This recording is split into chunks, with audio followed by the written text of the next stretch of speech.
gracias por seguir con nosotros. Desde Honduras, la familia de Juan Antonio Tony Hernández calificó de injusta la sentencia en su contra a cadena perpetua en Estados Unidos que fue dictada el día de ayer, lo recordará, por un juez de Nueva York. En un comunicado, la familia reitera la inocencia de Tony Hernández, anuncia que apelará la decisión, asegura a la familia que no se presentó una sola evidencia que probara su participación en los delitos imputados. El excongresista hondureño, hermano del actual presidente de Honduras, Juan Orlando Hernández, fue encontrado culpable de conspirar para transportar drogas a Estados Unidos, portar armas de manera ilegal, conspirar para utilizar armas y realizar declaraciones falsas, cargos de los que siempre ha dicho ser inocente. Por supuesto que Juan Orlando Hernández, presidente, pues ha sido señalado durante los testimonios y en otras oportunidades como copartícipe o como habilitador en lo que son estos casos. Él reiteradamente ha declarado ser inocente. Pero ya con la sentencia emitida por la justicia estadounidense, nos preguntamos cómo va a cambiar la relación de la Casa Blanca de Joe Biden con el actual gobierno de Honduras. Y se lo quiero preguntar a Michael Shifter, presidente del Centro de Análisis Diálogo Interamericano, Inter-American Dialogue. Michael, gracias por estar con nosotros. ¿Qué representa entonces esta sentencia, esto que dice la justicia estadounidense en esa relación que ahora tiene que abordar la Casa Blanca de Joe Biden con el gobierno del presidente Juan Orlando Hernández? Bueno, buenas tardes y muchas gracias. Complica mucho para la administración. Es un dolor de cabeza terrible porque, por un lado, obviamente, es muy difícil trabajar con un gobierno que es tan corrupto como sistema. No es que hay gente corrupta, funciona alrededor de corrupción y el presidente, la familia, está implicado en todo esto. Entonces, ¿cómo puede tener un socio que es tan corrupto? Pero al mismo tiempo, Estados Unidos necesita cooperación con Honduras, porque es un país clave en el Triángulo Norte, es el país más problemático, más extremo en el Triángulo Norte, es la fuente de los migrantes que está pasando por México hacia Estados Unidos, las caravanas. Entonces, es imposible ignorar Honduras, pero al mismo tiempo es muy difícil trabajar y tener confianza que es un socio con quien se puede trabajar. Es un dilema fundamental que enfrenta la administración Biden de cómo manejar esto, pero yo creo que hay que enfrentarlo y hay que buscar el equilibrio adecuado.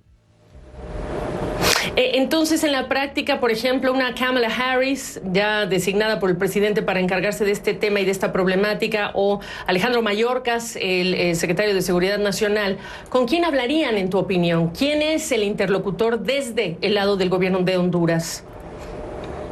Bueno, ese es el tema principal. Yo creo que hay que identificar, no solo en Honduras, pero en otros países vecinos, personas que están más limpios, más honestos, más comprometidos con la agenda de reforma.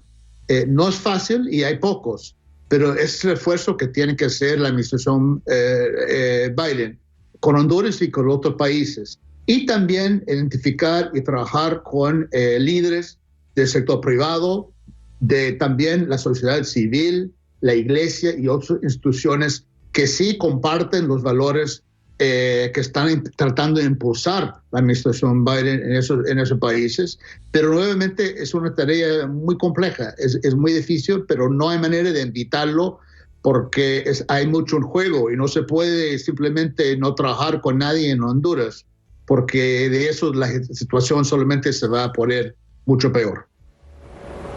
Hay quienes dicen que la política exterior estadounidense en relación con Honduras en particular le ha hecho más daño que beneficio y que el resultado de ello es lo que estamos viendo hoy.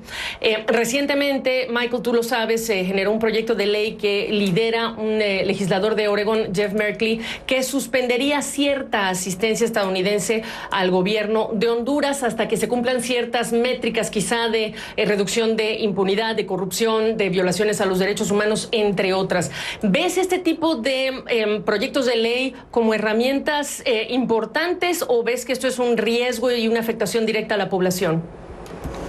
Bueno, yo creo que es una propuesta útil, interesante, pero también hay que ser realista. y tener muy claro con quién está trabajando. Hay una cuestión no solamente de voluntad del gobierno, pero de capacidad del gobierno para hacer cosas.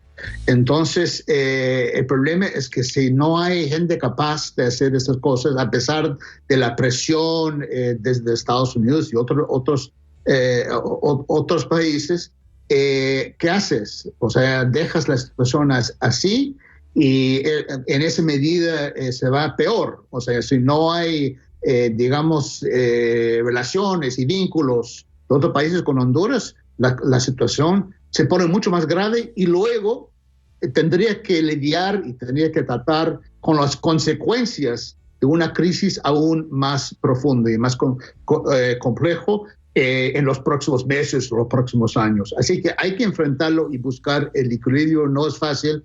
Creo que hay herramientas que se puede aplicar, pero es el caso. Yo creo que una de las ideas que están ahí, que yo comparto, es tratar de impulsar un esfuerzo que tenía Honduras, que se llama MACI, que fue una comisión anticorrupción en cooperación con la Organización de Estados Americanos. Esto no prosperó, el presidente Hernández no lo apoyó y el presidente Trump en su momento tampoco lo apoyó.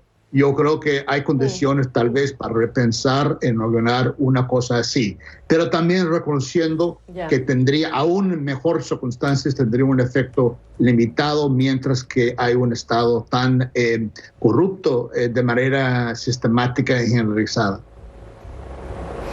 Bueno, pues sí es un tema delicado y sí cabía la pregunta en relación a lo que ha sucedido en las últimas horas. Gracias por tu perspectiva, Michael. Michael Shifter desde Washington. Muy amable, gracias.